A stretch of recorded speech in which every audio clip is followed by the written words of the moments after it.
Leo nina somo fupi sana kwa kina dada kuhusiana na swala zima la kujistiri. Nafahamu kwamba imeelekezwa katika Qur'an tukufu sura 33 aya 59 pale Allah anapomwelekeza mtume kwamba awaambie wake zake na mabinti zake na wake za waumini kwamba wajiteremshie shughuli zao, kwamba kufanya hivyo utawafanya wawe watu wazuri, kwa maana wasiudhiwe. Sasa hili linakuja somo moja kwa moja katika hili eneo ambalo nililopo. Hapa niko shambani. Sasa katika shamba hili ni muhimu nikakuonesha mfano mmoja wa stara ambayo mtu anapaswa kuwa nayo. Tazama.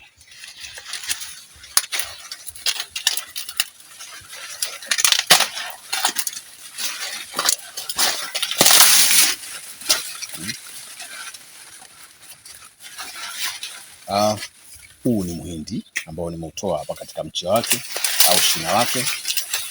Na sasa nakuonesha namna gani ambavyo inapaswa kuwa. Ukitazama muhindi huu umefunikwa. Ndani yake ndo kuna mahindi, ya zile mbegu za mahindi. Lakini huu tunaita muhindi kwa sababu ndani yake kuna mahindi. Hapa nitatoa maganda yake. Maganda yake nitatoa moja baada ya jingine. Maganda haya yanaakisi kile ambacho nimekizungumza muda mfupi uliopita, ambao ni swala zima la hijabu.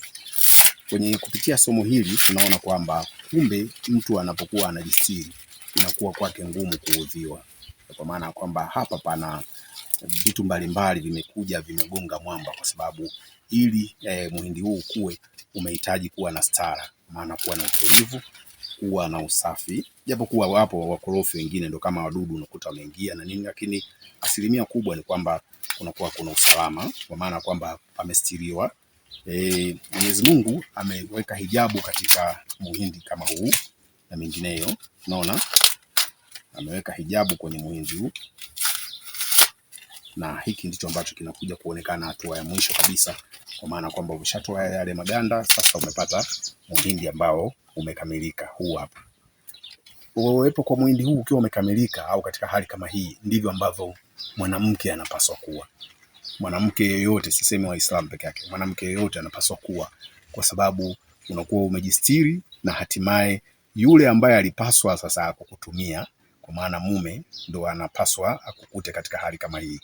Wengi wetu tunakuwa tumechelewa, kwa maana kwamba wengine unakuta tayari washafanya vitu kama hivi, lakini bado una fursa ya kujifunika kwa namna yote inawezekana, ili angalau utunze basi ule ubinadamu wako na usiwe bidhaa nyepesi. Wengine huwa wana kawaida kuwa bidhaa nyepesi, akiitwa huku anaenda, akiitwa huku anaenda. Mwingine nimediriki kumsikia mtu mmoja anasema mimi nikiwapanga wanajaa fuso, kitu ambacho sio kizuri kujisifia na vitu kama hivi. Kwa hiyo katika sura kama hii ni kwamba muhindi huu ulihifadhiwa, ndio maana tunaukuta ukiwa hivi.